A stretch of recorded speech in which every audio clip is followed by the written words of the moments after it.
I'll call this meeting to order. It's 8:07.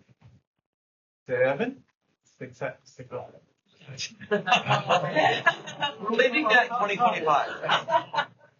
I'm not over that generous. All right, I call the order at 6:07.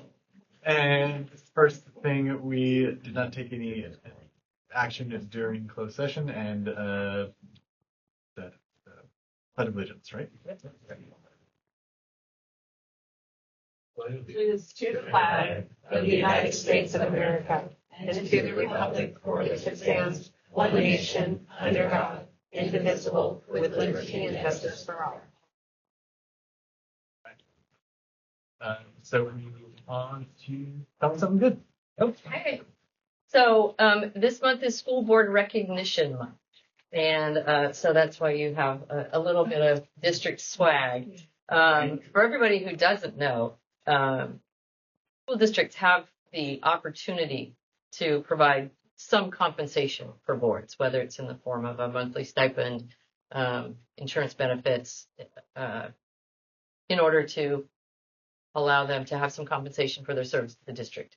In this district, our board members are completely voluntary. They receive no compensation in any form for anything. And I think, we have such a highly committed and passionate board that serves our district so well. And I'll stack them up against about any board out there. And so the service that you all provide is just really critical to the success of this district. So it's a small token, but I hope you enjoy it. And in recognition of School Board Recognition Month, I do have a proclamation that I would like to read to you. So,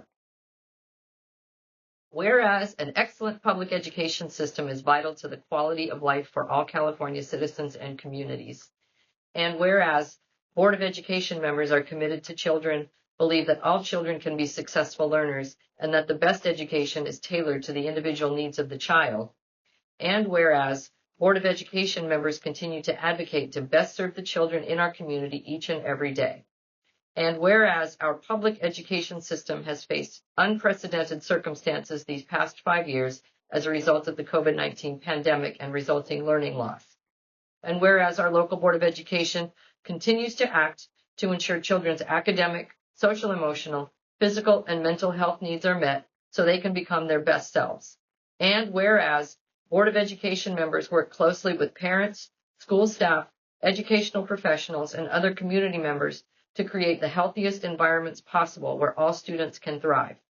And whereas Board of Education members are responsible for building and maintaining the structure that provides a solid foundation for our school system, and whereas Board of Education members are strong advocates for public education and are responsible for communicating the needs of the school district to the public and the public's expectations to the district. And whereas the mission of public schools to meet the diverse educational needs of all children and to empower them to become competent, productive contributors to a democratic society and an ever-changing world is more poignant than ever before. Now, therefore, I, Gina Uccelli, do hereby declare my appreciation to the members of the Board of Education and proclaim the month of January 2026 as School Board Recognition Month in the Washington Union School District. I urge all community members to join me in recognizing the dedication and hard work of local school board members and in working with them to create an education system that meets the needs of our children. Thank you all very much. I feel fully dapped up. Thank you. So nice. Thank you very much. We can recognize some district retirees. Yeah, they did not join us tonight, but just before we left for our winter break, two of our longtime district employees, Jesus and Jesus Zapata and Martin Saldana, sorry, gosh, retired.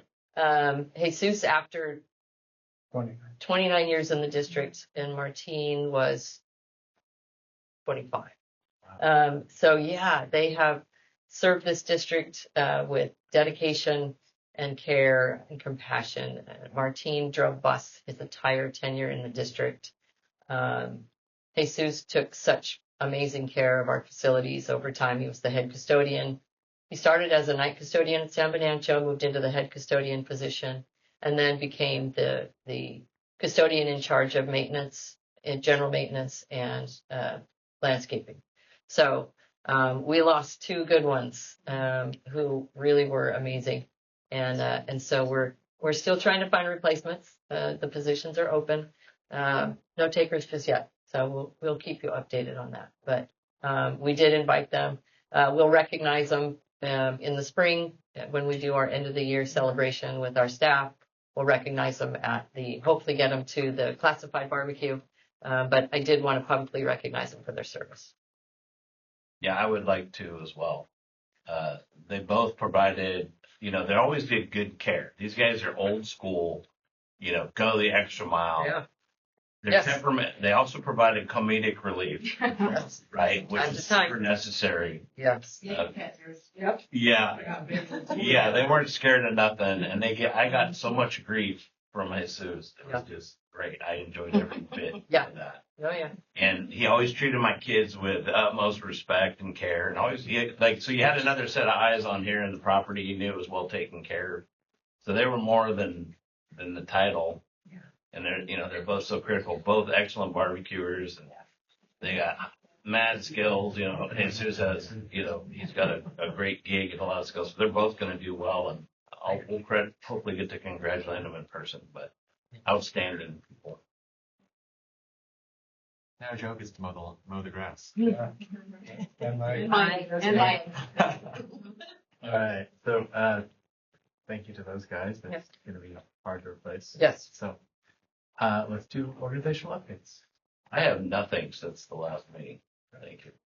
Same, nothing. Nothing since the last week. I attended the CSBA Zoom meeting about the governor's budget. Just some phone calls with Gina, and that's it.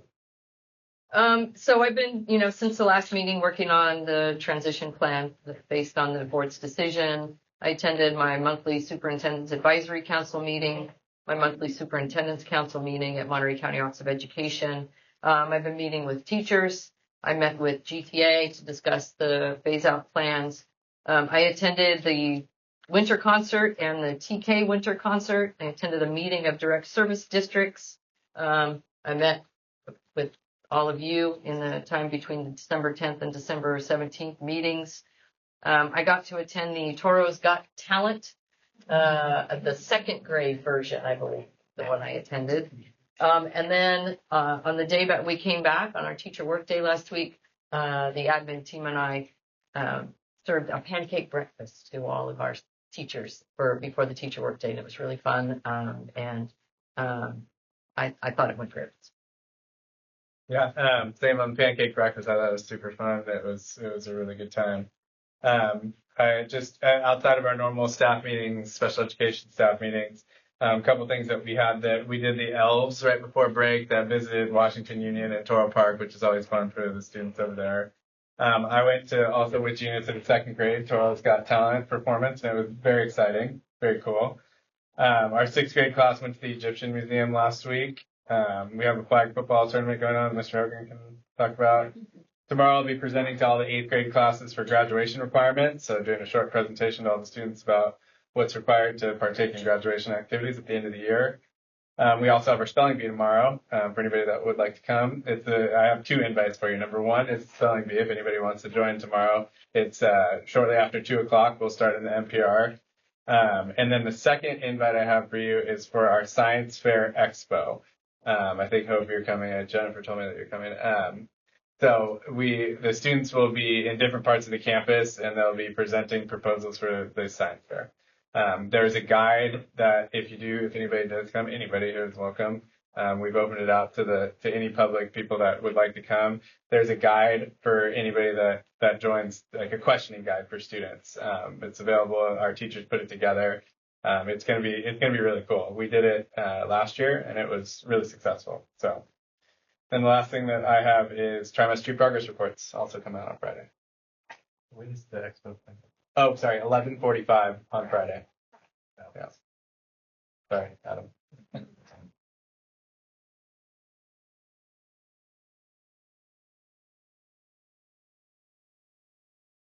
Oh, sorry. My turn.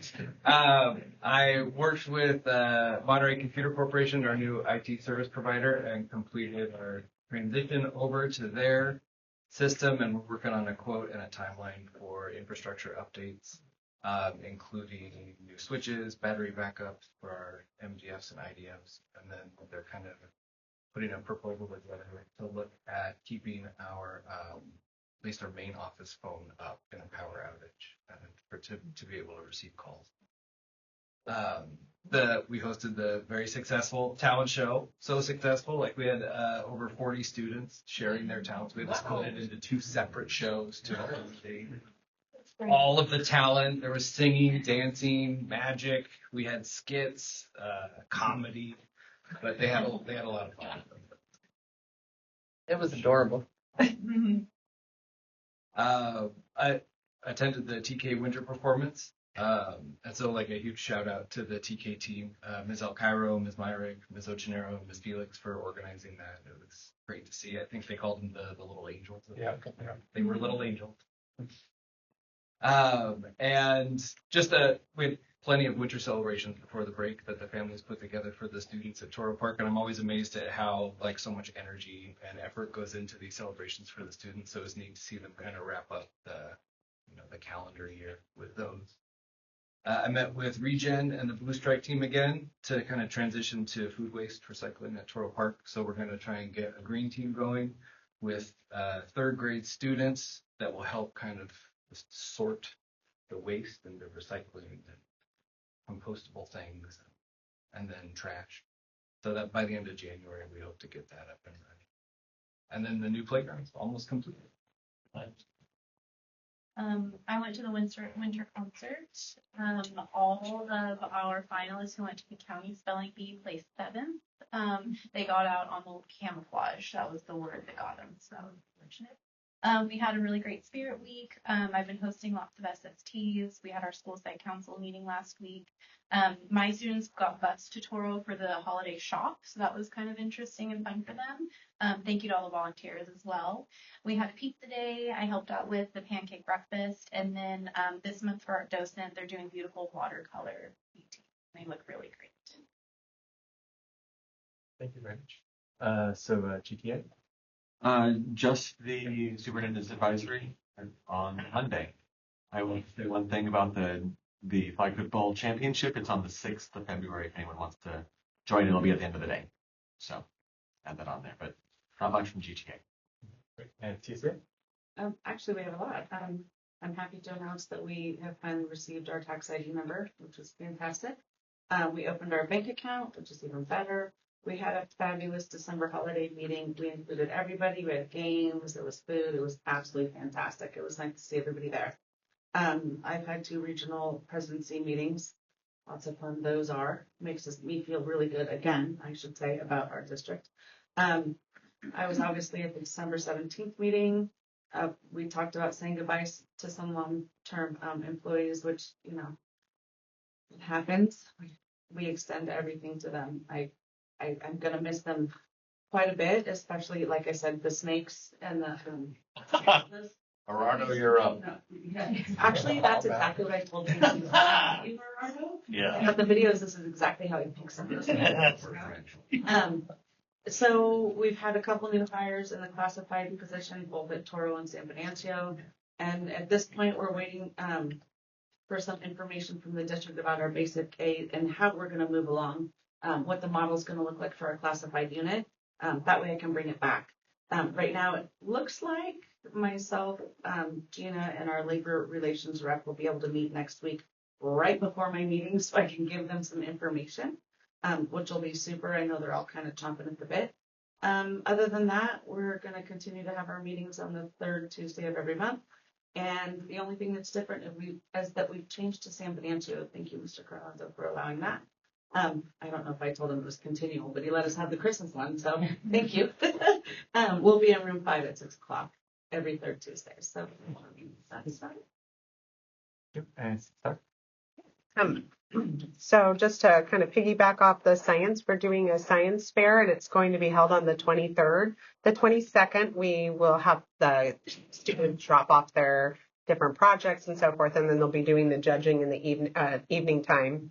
So we'd love for you to come by on the 23rd if you can. It's TK all the way up through 8th grade. So there's going to be some great science projects and it's a lot of fun. Jen Chang is heading that up, and there will be, we'll have hot dogs for sale, and the kids that participate will be getting a complimentary hot dog meal.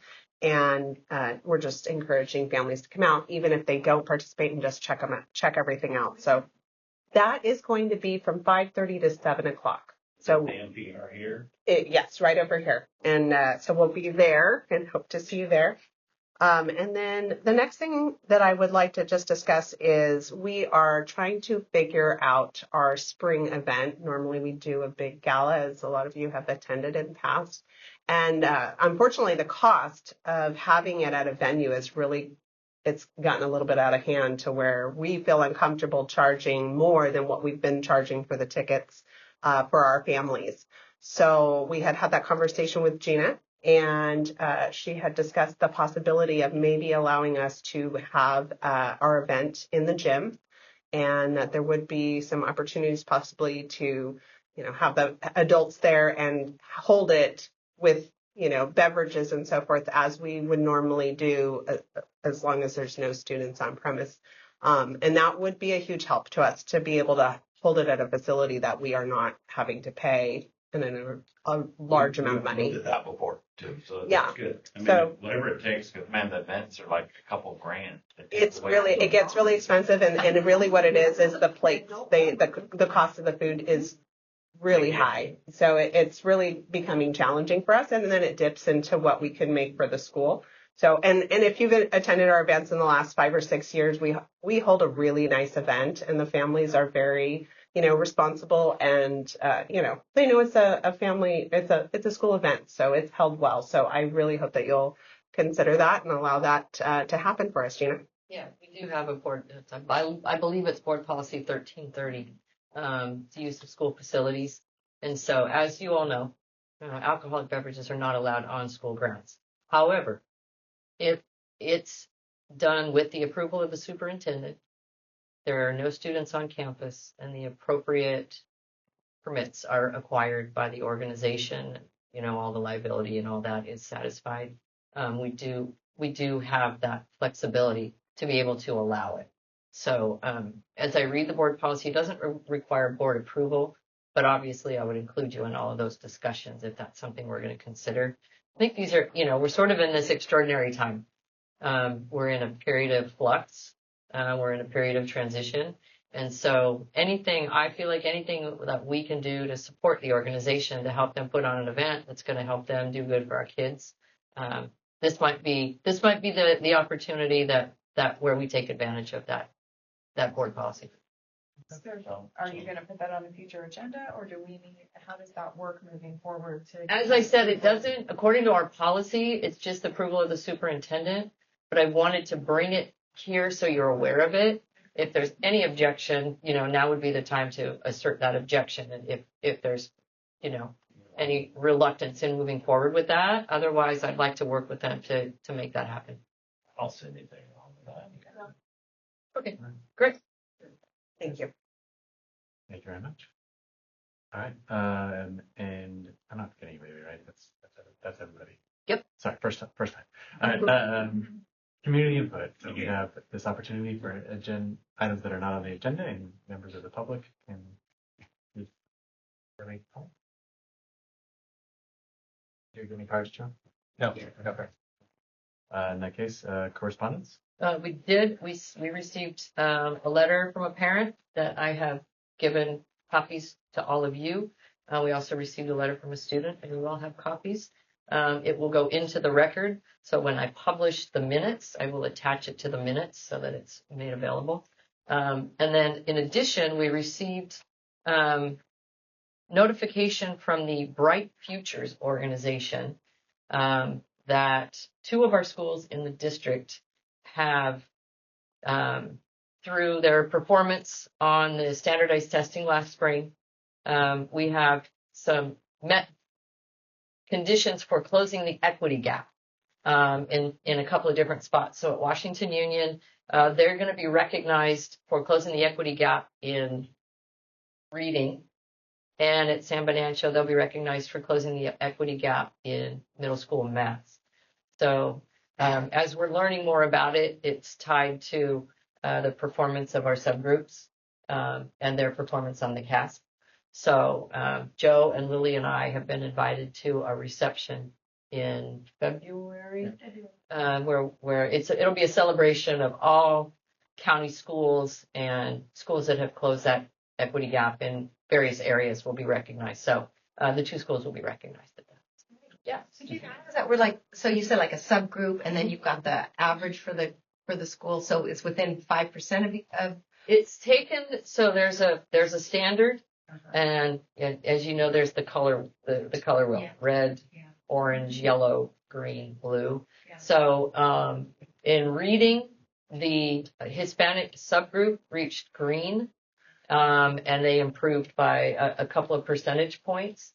And then in math, or it might be the other way around, but again, I think it was the socioeconomic. I think ours was socioeconomic. Socioeconomically disadvantaged groups improved. They were still below standard, but they improved by, I think, 4 or 5 percentage points. So whatever the standard is that Bright Futures uses as part of that measurement, both of those groups met it. So Is Bright Futures a county group? Is it I believe it's a Monterey County organization. Okay. Yeah. So they're just looking at local, or at least within countywide. Yeah. Cool. Great. Okay. Enrollment. Enrollment is at 736 students. Report on district curriculum activities. We've been busy this last month. So teachers attended an in-person targeted ELD professional learning on Wednesday, December 17th at 2. So that was the Wednesday before we went on break. This training was divided into 2 grade spans. So TK and 3rd met, and then 4th through 8 met.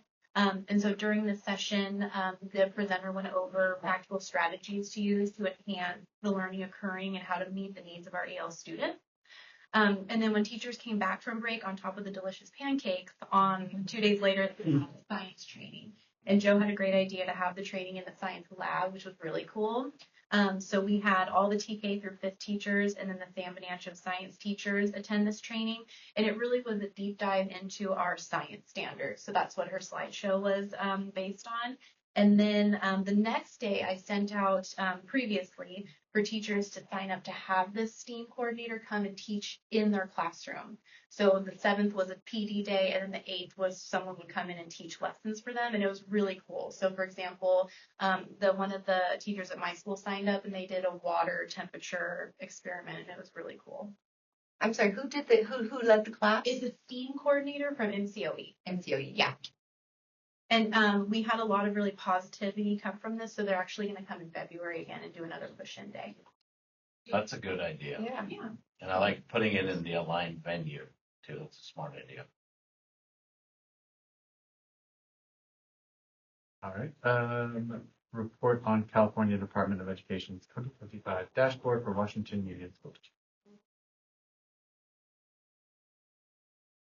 Right. So everyone has access to the California School Dashboard. So anyone can type in Google californiadashboard.org. And so this website, you can get lost in it. So instead of spending 4 hours talking about it, I'm going to give you just like the really good meat and potatoes of the website. So.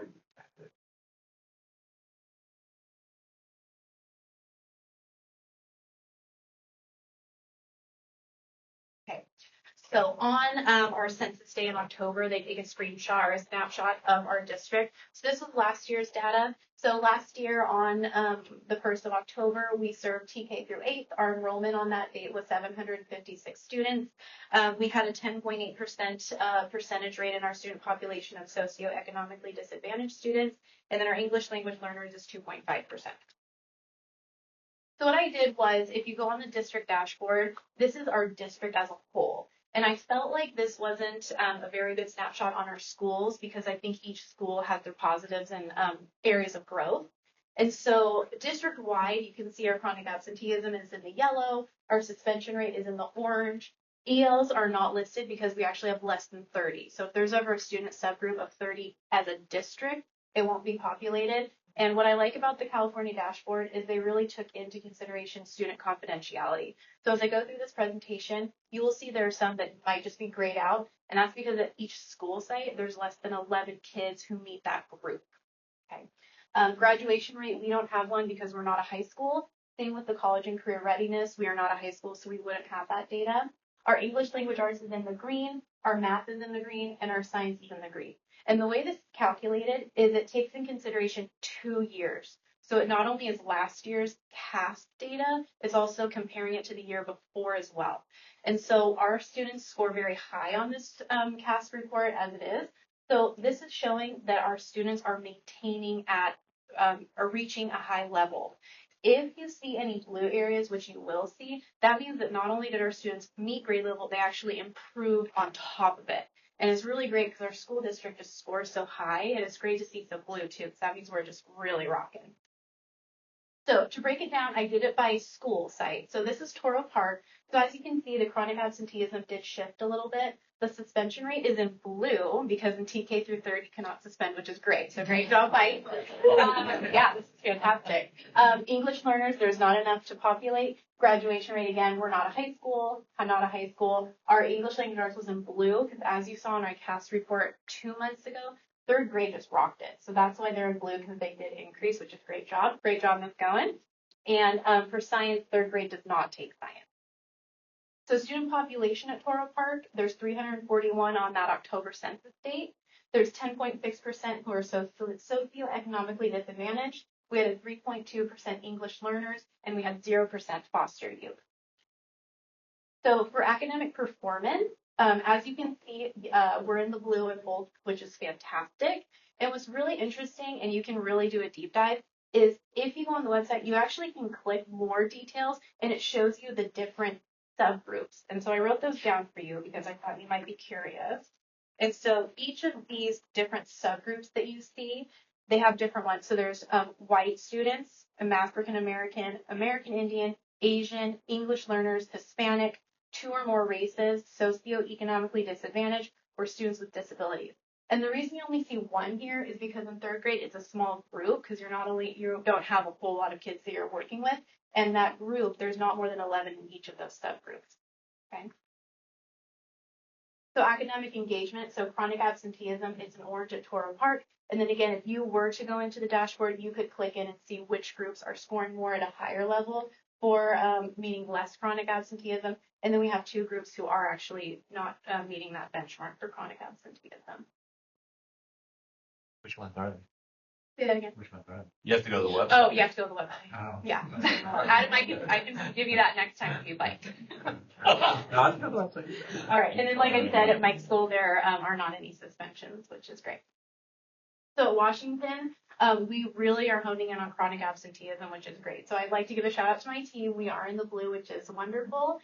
Suspension rate is in orange. And the reason that is if I were to suspend 2 kids last year and then I suspended 3 this year, it's just really going to push that arrow. So I don't want you guys to think that I'm suspending constantly. It's just a few kids that really kind of push the arrow. Again, we don't have enough in each of these categories. English language arts was a green, math was a green, and science is a green. And what's really interesting is this year science is just an informational piece. So this is just for parents and educators to see how our kids are scoring. But next year, they're collecting last year's data and they're going to collect this year's data to give us a full picture of how we are doing with science. So this year is really important how we score. Hence why we did the PD and the student population. So up at Washington on that October date, we had 154 students. We had 12.3% who were socioeconomically disadvantaged. We had a 3.9% English learner rate, and we had 0% foster youth. So student academic performance were in the green, and then we did not have enough English learners at my school to populate a score. Academic engagement, we were in the blue with chronic absenteeism, which is great. One thing that has helped us at Washington is because it's a 1-day, you can have a 1-day contract, we kind of just encourage parents. Like when they call in, Yvonne will usually tell them, hey, we have a contract ready for you, so they can just come and grab it, which is great. Climate conditions and climate, and like I said, it increased 1.3% because I did suspend 1 more kid than last year's rate. At San Bernardino, we have green for chronic absenteeism. The suspension rate is in orange. Again, we do not have enough to populate here. English language arts is in the green, math is in the green, and science is in the green. Student population on that October date, 261 at Sam Ancho, 10.3% socioeconomically disadvantaged. We had a 0.8% English learner rate, and we had 0% foster youth. So for academic performance, Sam Ancho was in the green for both, and then we did not have enough for the English learner. Academic engagement, chronic absenteeism is in the green, so it did decline slightly. So hopefully this year we can increase that number so we can be back in the blue.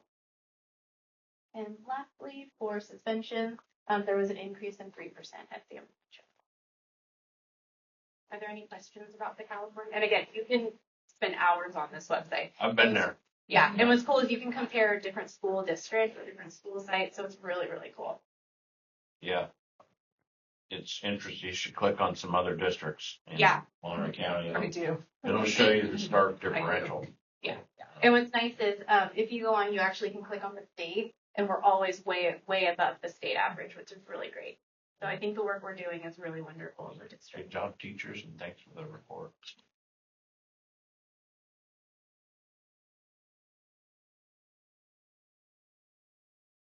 Thank you very much. Report on district's consolidated application, the winter.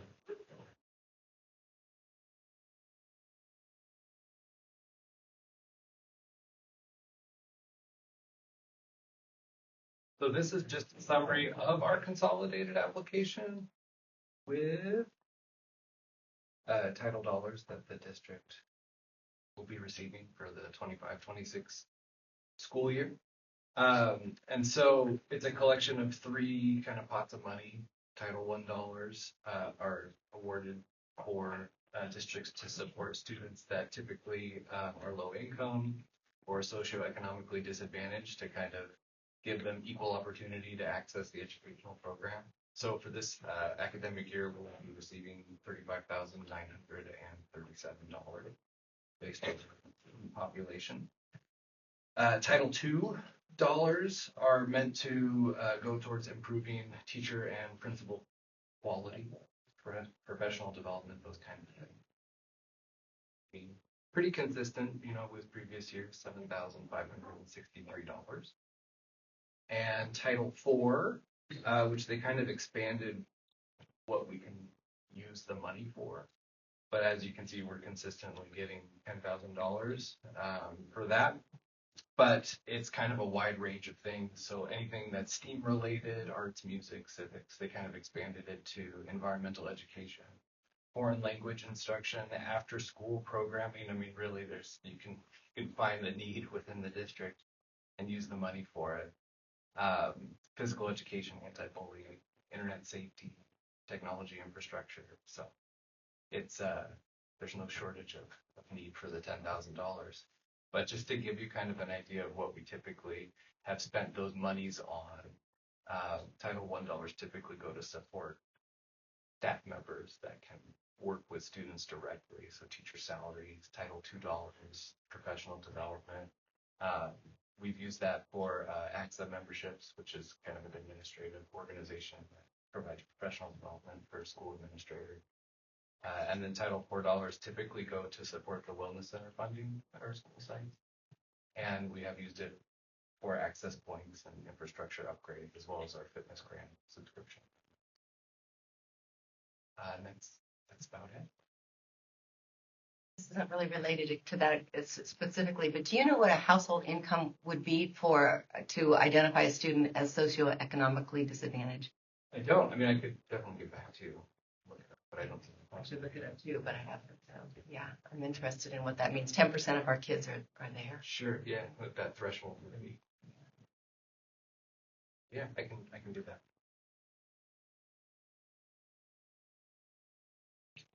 Thank you, Mike. All right, we have our last discussion item, community funding. Okay. Thank you, James.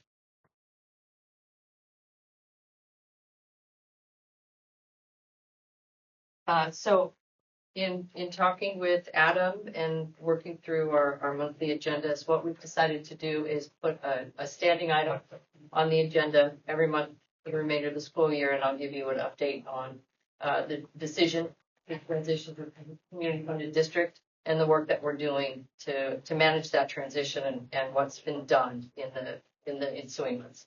So this past month, I met with GTA. As we all know, at the end of this year, we have proposed some layoffs, and that would be in the certificated unit at this point. So we met with GTA. Tracy's been hard at work making sure that we're verifying and finalizing our seniority list to ensure that everybody's properly placed, so that when we get to the point where we have to make layoffs, we get it right. We don't want to unfairly categorize somebody and then have, disastrous consequences for them because of an error on the seniority list. So we've been working to finalize and verify that. And then just as, to maintain transparency and be as supportive as possible, I've been meeting with some of the teachers that are, on the lower end of the seniority list to talk about how we as a district can support them moving forward and maintain open communication so that there are no surprises and those teachers are supported in what's, likely to be a pretty difficult time. So I've been meeting with them. I'm going to be meeting, as Allie said, I'm going to be meeting with CSEA this week, and we can talk about that. At this point, we don't foresee a large number of layoffs in the classified unit. That may change down the road as we get deeper into that community funding and our enrollment decreases. But for now, it looks like we're going to be able to maintain all, if not most of, if not all of our classified positions. And then Board Policy 5117 is our interdistrict transfer policy. So in this move, as we make the move and transition to community funding, we need to make some revisions to that policy that reflect the direction that the district is taking. So I've been working with Lozano Smith, and you'll see in the board policy updates tonight, you'll see the revision of that policy that will reflect what we're doing and moving into the future. So that's where we've been just in this past month. Any questions? I think it's a good idea to keep that out there because it's evolving. Yeah. Right. So I think that's a good idea. Mm-hmm. Absolutely. Well, so Gina, so as part of this community funding update, you and I had talked about this, that I was going to bring up the possibility that we allow the current fifth graders interdistrict transfers to go ahead and matriculate to sixth grade. Because I didn't know that information at the meeting on the 17th, but it wouldn't affect when we go into community funding. We'd still go into community funding about the same time. I mean, a lot of variables because we don't know how many people are going to be leaving our district before then. But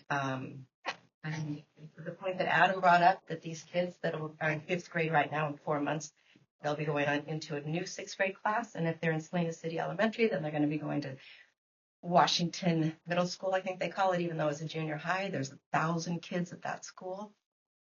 Some of these kids have been with us since kindergarten. And so there's a potential for 25 kids. I'm not thinking it would be that many, but I would like to propose that we offer them the choice to stay in our district through 8th grade. What would that look like, Hope? How would you propose that? We've already voted after 2 hours of deliberation. What does that process look like?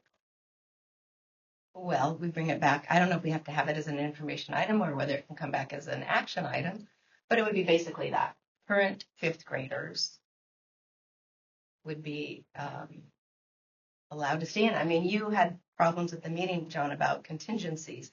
There's no contingency here because we would be agreeing to keep them rather than sending them back to a home district which had to agree to take them. Right. And we've got feedback that some of these fifth graders will not be released into our district regardless of what that would be decided there. So there's all this unknown. Well, right, and then that's not our decision. If that were to pass and Salina City were to say we're not going to release these kids, then that's not our decision. And so to bring it back to a revote, you'd have to you'd have to bring up an agenda item and do a complete reanalysis and deliberation on the process. Whereas, from what I understood, because of the time frames for folks to get into new districts, the goal was to try to make a decision as soon as we could. So how would you go about that? What would be your suggestion if you wanted to bring it up as a revote? Well, I think people would get a really good idea right now whether the board is in favor of that and whether we vote, next week or we vote in February. If parents understand which way the board is likely to vote, they can make their plans from there. If I was in the audience and that statement was proposed to me, I wouldn't feel super comfortable about that. I mean, if you would like to know my opinion on that suggestion, I would just say, we've already made the difficult decision. We provided months worth of analysis on it. And to revote would provide not very much time for certain people to take advantage of a shortened time frame. And so kind of back to my question is, would you call for a special board meeting so we decide like next Monday, or what do you, or Tuesday? Like, you wouldn't want to wait until February. No, I'd be fine. I'm happy to have a board meeting next week. Yeah. I mean, whatever we need to do. And the timeline can be figured out. The question is, does this board think that's a good thing to do? Does the board want those kids to stay in our district through 8th grade? I don't think that's a fair question. Yeah, I was gonna say, I want all kids to stay. I want them all. This was a difficult decision, but it's one that I think we've already made, and I'm not willing to go back and revote. It was a hard enough decision and all the work that was put into the committee, and we went based off of the committee suggestion. We did a lot of homework ourselves. I had a lot of meetings. We all did. I am not willing to revote, to go back and revote. Yeah, I would stand on my suggestion based upon the information that we have. And the fact that the families are already moving forward, we're changing policies and stuff, and to reintroduce it right now, I don't feel like is a good idea. It's just, no matter what, I think we've all decided that, and even with correspondence, this is a terrible thing for certain families, right? And everybody fully acknowledges that. And unfortunately, it comes down to how do we deal with it? And we looked at all the different scenarios, and based upon that, the non-contingent, going out, matriculating through your current school, that was what was decided. I don't know that this, to go back at this point, you're going to lose momentum, I feel. And I don't know that the outcome would be different anyway. I would not personally vote to do what you're suggesting. So if you would like, that's my candid opinion. So. And you agree? I would stick with my And you original agree? vote. I do. I think at this point in time, we've started to make forward.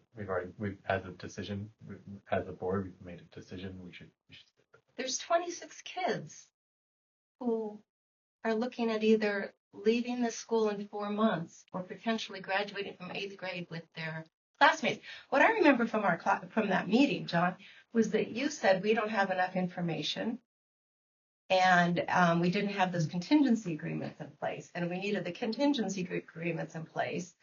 And the only proposal that we had that didn't require contingencies is the one that we voted on. No, that's not true. Right? There was a couple others, but yeah, you're right. That was a big thing.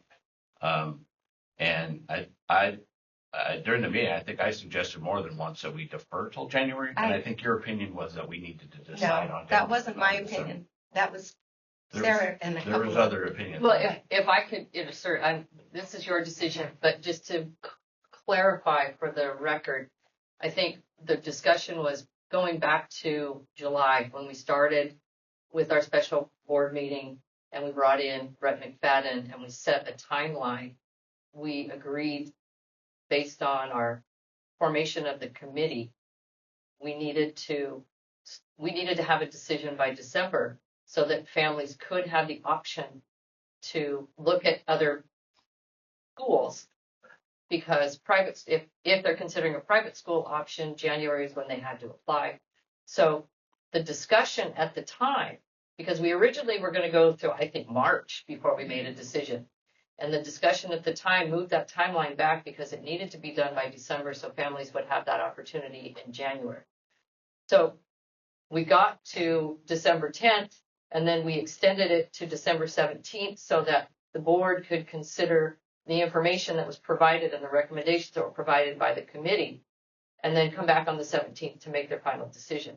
So I think the discussion that night was, we've committed to a process, and we need to hold to the process because this is what we agreed to do. There was other discussion that night, but I think that part of it is what kind of led that discussion, if I may. Yeah, the timeline was set, and I think we had good deliberation. There's no really good option here.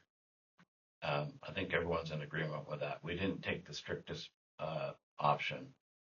They're all a little different. And so, if you're concerned about fifth, then what about third? You know what I mean? So where does it stop? No, but So there's okay, I'm so sorry, I many- won't interrupt you. Go ahead. there's so many options out there, and from what we reviewed, the option that I made a motion on, is ultimately what we said. I already am on the record on why I did that, so I suggest that.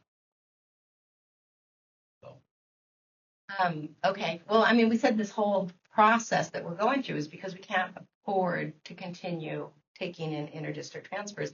I found out after the meeting that allowing these fifth graders to continue in our district will not cost us extra money. There's not a financial impact for allowing them to continue in our district.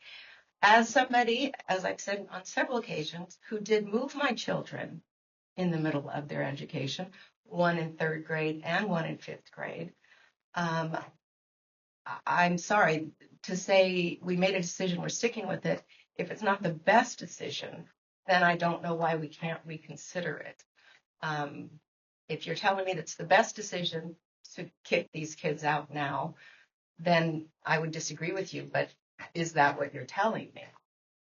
So I hope you understand that, that is a really bad statement, right?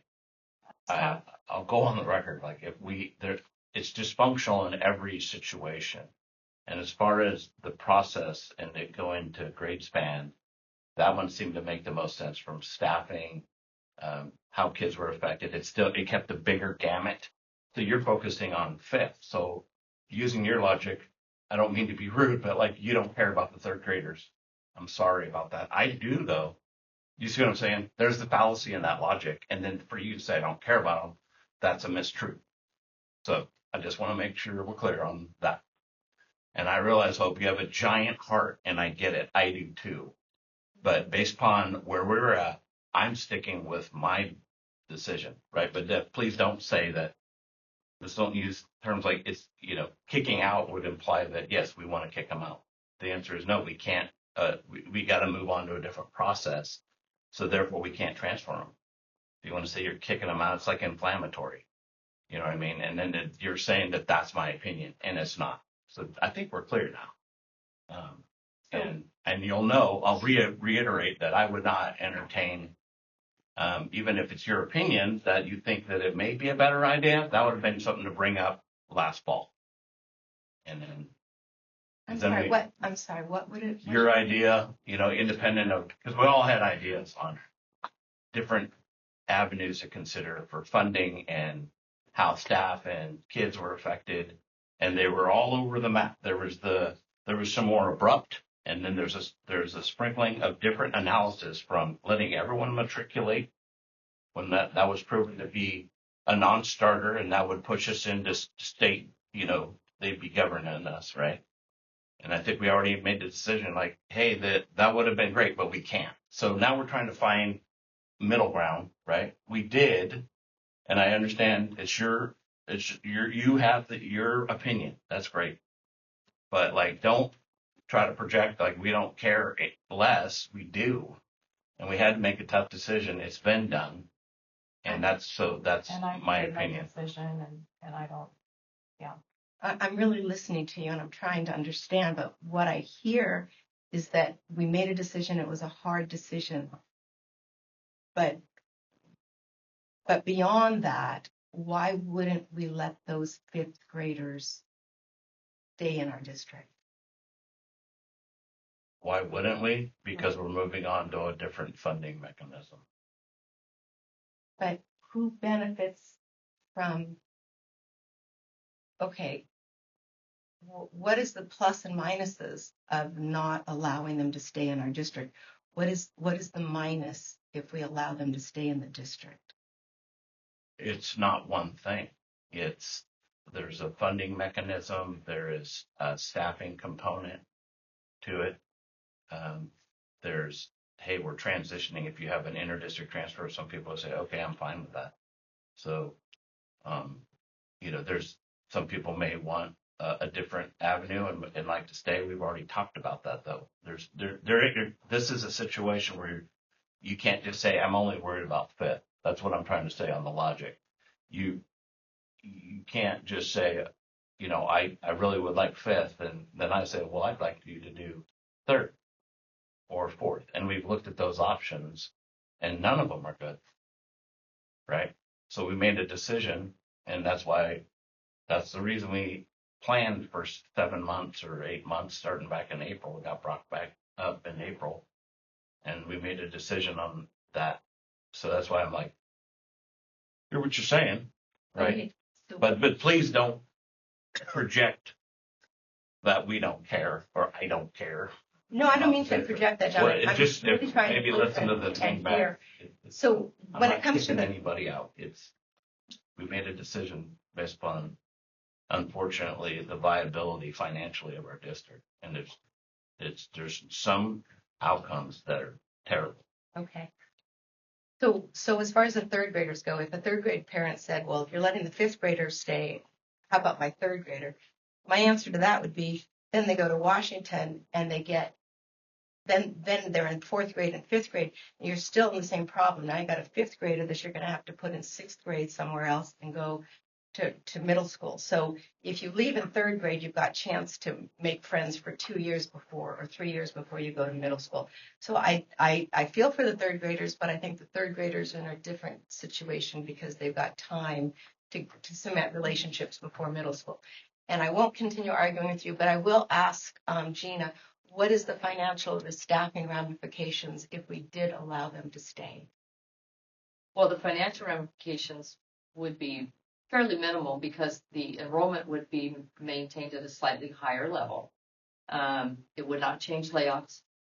And we would be in the community funded bubble at the same time. Just to go back, I did, as we prepared for the December 17th meeting, I stated it at the meeting on the 10th. I cleared my calendar and I made time for all of you to come in and meet with me. And this was an idea. There were a lot of sleepless nights back at that time, and that was an idea that I thought about, that I discussed with each of you over the course of that week. When we got to the presentation at the board meeting, based on feedback from you, based on our conversations, the phase out models that were brought forward didn't include that particular one. But those were all discussions we had over the course of the week. If I'm looking at everything and I'm trying to be objective in all this, hope this is a conversation you and I've had. But I also think that it's important to consider the impact of any appeals. We have a two-pronged appeal structure. So when interdistrict transfers get denied, parents are given that information that they have a right to appeal. They appeal to us, and then they do have the right to appeal to the county board. If it goes to the county board, that's in their hands. One of my concerns, and I have addressed it with the county superintendent, that is, as we make this transition to a community-funded model, it was a hard decision for us to make, and the fate of the district sort of rests in this decision, because without it, we know that from a budgetary standpoint, we're going to be in a lot of trouble in a few years with deficit spending. So if the county board doesn't support us and starts sending kids back, it could put us right back in square one, which is going to be very problematic. So I think we also have to consider the impact of, if the board considers a decision like this, and that's completely up to you all if you want to bring it back at a special board meeting or another action item. But I think that all has to be considered. If we bring back another 25 kids and then the county board overturns another 25 kids, we're going to be in trouble. Well, my thought about that would be that if the county board, if we're going the extra mile to keep the fifth graders and making the argument that that's the kind of like a critical period, if I was on the county board of education and I was hearing appeals, I would be much more likely to grant an appeal or to a fifth grader than to a second grader. So I'm feeling like if we lose appeals, it's going to be at the fifth grade level more than the elementary grades anyway. No, but I appreciate disrespect, but have you met the county board? Well, that's I mean no disrespect, but they're yeah. It's hard to know. But see, that's not doing the right thing. I don't disagree. Yeah. I'm just and this is my opinion, Yes. but I think it's just I think when we're considering, I think we have to consider everything. Because Right, and that could be dangerous for us. It yeah, really how could. many of the 25 are Salina City where they're basically saying, they're not agreeing to Right. the board agreements, which is basically a litmus of when those families that live in Salina City come to us with the inter-district transfer forms. It says right on the form, and it's always said it, that they have to have approval from their home district. So they're hedging the fact that they're not going to let their folks go, which is one of the premises that we reviewed before. Because of declining enrollment, districts are holding on to their students. Like, they're like, hey, if I can get funding for this, why am I giving them to you? And that is a very real thing. And so of the 25, I know you brought it up as a hypothetical, but hypothetically, 10 of those could be gone, and now you're only talking 15.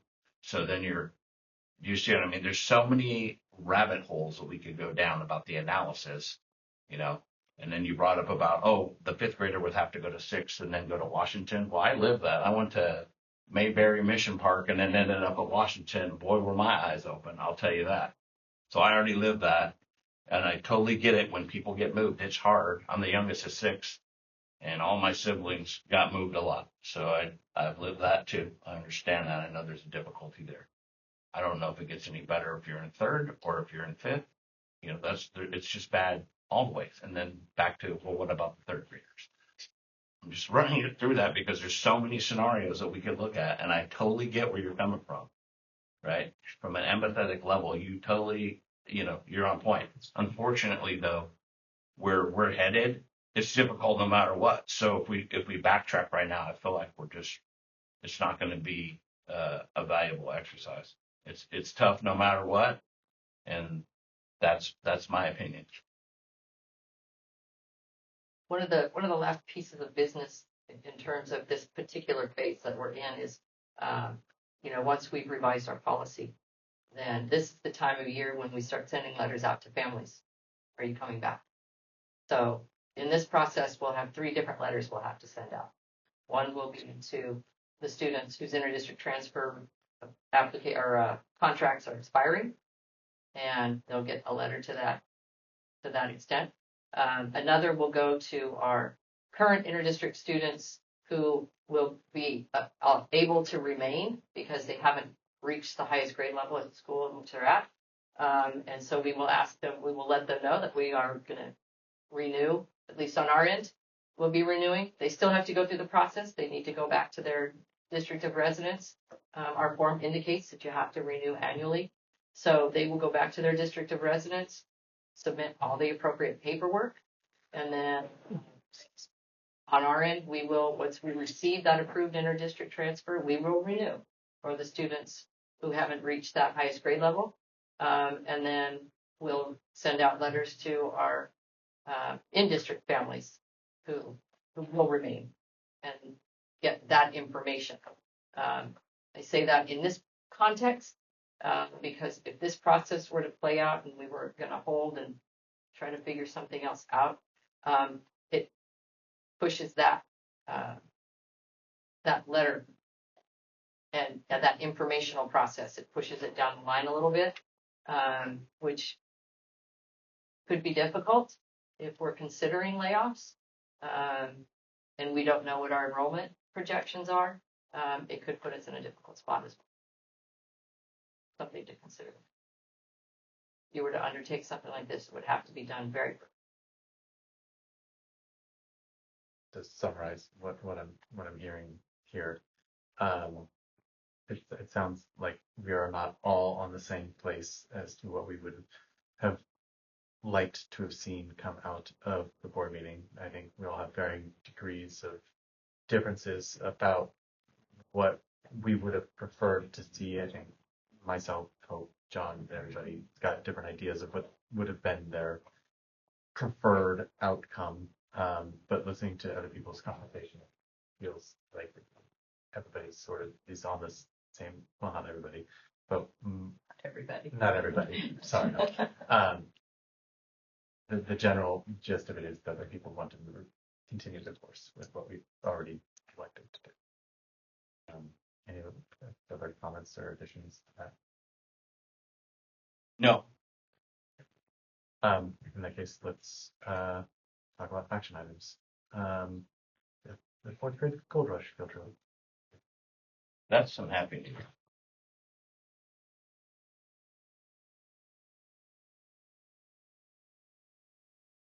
It should be on. Just sorry. Oh yeah. Just button up top. Okay. Yep. Right. Thank you so much. Hi everyone. I'm Diane Dumbacher. I'm one of the fourth grade teachers and presenting on the Gold Rush. Thank you for listening, and we hope you approve this wonderful field trip. This is the 30th year we're going to get to go. We missed it over some years in COVID, and we headed to Sierra Outdoor School before then, and we really like the new spot next door, which is the Sierra Outdoor School, and we're so looking forward to going back. We hit the Gold Rush. We're hitting in Chapter 4 right now, as well as our other big standards with the Mexican-American War and the beginning of our statehood. We have so many fun activities we do with the Gold Rush, getting ready for open house. We have a timeline, a flat book. They get to create a minor with a 3-paragraph essay, and they get to make a minor themselves. We are headed there on Tuesday and Wednesday, May 5th and May 6th.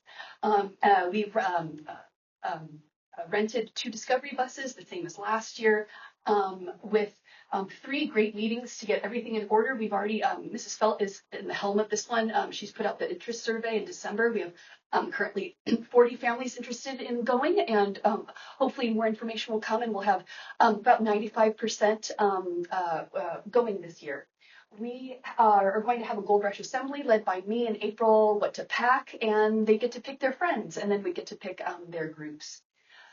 Students are very excited. Some have never spent the night somewhere else, so they're very excited. Like, what does it look like where we're sleeping? So pictures of beds and a lot of fun videos and pictures coming their way, so they know what to expect. The plan is to take off at 7 a.m. We'll take a pit stop in Buellton, where we'll take a restroom stop, and then we're up to Sierra Outdoor School. The first stop, though, we're going to head to Columbia, the Boomtown, where we get to do some exploratory time. We get to take a tour of the cemetery. Students have a wonderful time. 2 years ago, we got to go into the schoolhouse, and there was a schoolhouse presentation. That was fabulous. And then afterwards, they get time to shop with their chaperone around the town. They have so much fun having ice cream at 11 o'clock, getting to go bowling, looking at what the dentist's office looked like a long time ago, and just have a really fun time. That night, we head up to Sierra Outdoor School, get settle down, have dinner, and then that night we have 2 activities. We haven't decided yet, but we've had great feedback from the storyteller and the night hike. So we hope those are the 2 activities at nighttime. We'll have a great time sleeping and enjoy breakfast the next morning. And then the itinerary is at a Sierra Outdoor School, where they get to do the fun panning for gold, the life of a miner, set up a teepee themselves. And then the long tom mining and the cradle mining is a big hit, where they get to use those supplies from back then, as well as the Miwok life, where they get to head into an Umpqua which is kind of like a TP, get to learn Native American games as well as try out their hunting skills safely. And we have a really fun time. We've some of the games we've been seeing in the store where students can buy them and then take them home and share them with their families. Really neat. We have a sack lunch and come back. The wonderful souvenirs are had. Sometimes we have things for students to take home, and we are planning to come back the next day and share wonderful stories and pictures with you. Thank you for listening, and we hope you approve the field trip. Thanks so much.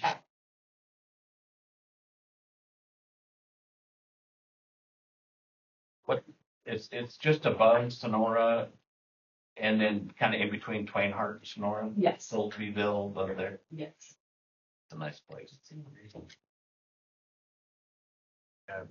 I'll make a motion to approve the Gold Rush trip. Second. All in favor? Aye. Thank you for heading that up. That was, It is Mrs. Felt who. yeah, but still, I just appreciate because my kids got to see that when Mr. Dew and crew were heading that up, and it was fun. It had so much momentum, and then we lost that obviously during COVID. So just to have that little victory of having it come back full force, I thoroughly appreciate that. So it means a lot. So thank you.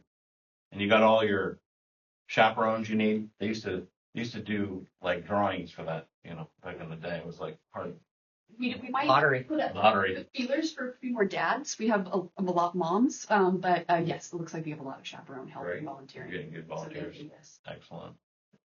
All right. Action item number 2, approval of WSD transportation service plan for 2026. All right, so this is a brief transportation plan.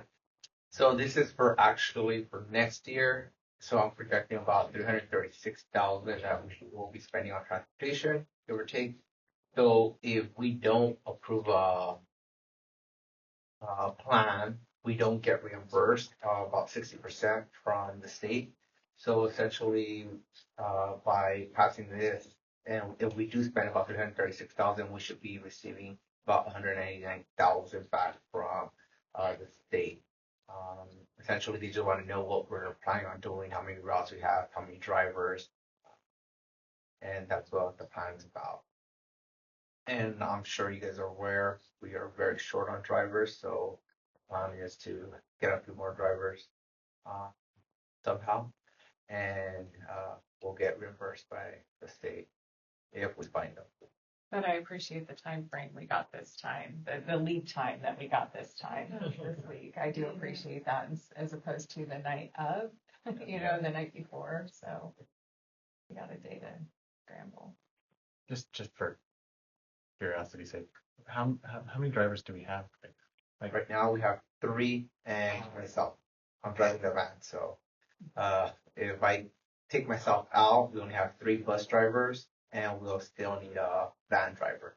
So rather than canceling a whole route, I'm just jumping in, trying to hop out there.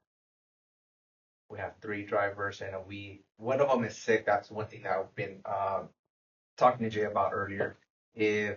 And it's happened in the past, you don't know if you're going to wake up with it. So if one driver wakes up sick and they text me at 5:30 in the morning, it's going to be very problematic to try to have 2 drivers. We have about 46 stops that we have throughout the day. So to have 2 drivers try to do 2 buses, because essentially I can't drive a bus. I can only do this route. If we have 2 buses, and it's going to be hard to pick and choose what students get on the bus, because Claudia essentially the blue route takes care of south of 68, and the other 2 buses take care of Toro area, and essentially there's about 170 riders coming from this Toro area,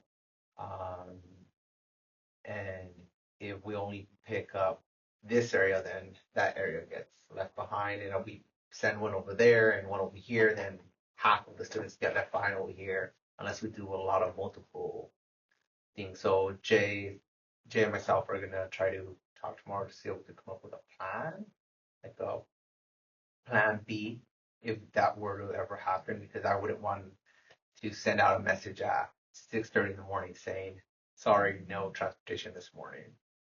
So that's a hard one, except the afternoon would be very difficult. That's one thing that we just briefly talked about it earlier. With two drivers, you have Toro that gets out at 2:30. That bus has to be in Washington by 2:40 already, and then they have to be dropping off students in Toro area, and then they have to be here by 3:10. It's going to be very difficult with two drivers because two buses go that way, one comes this way, and then they make it. So by both of them going that way, they wouldn't make it back here. These have become, first of all, we had people retired. Oh yeah, and then we had situation, but this is an unfillable position in my mind. Right now, even though there's plenty of opportunity, and it's being advertised, it's tough to fill this position. I know you've taken steps on that, but it continues to be a challenge.